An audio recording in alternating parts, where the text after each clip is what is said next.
Welcome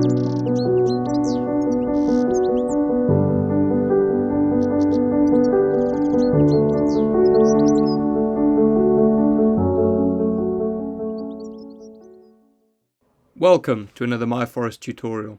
In this video you will learn what the buffer tool is and how to use it.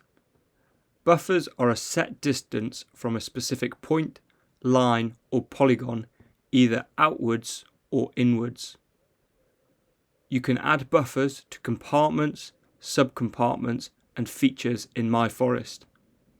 You can set the buffer distance or width and also choose whether you would like your buffer to be an internal or external buffer. Additionally, you can choose the colour you would like your buffer to be.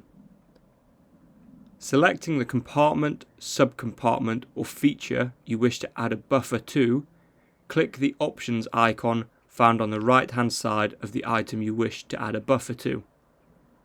Select the Edit Mapping option. You will notice the control bar changes, providing more map editing options.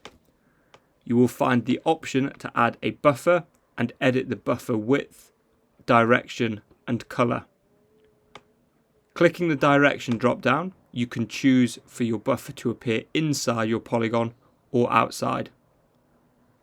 You can change the width of your buffer using the Distance tab. You can change the colour of your buffer using the colour palette. To save your buffer, click the green Save button. You'll return to the standard view.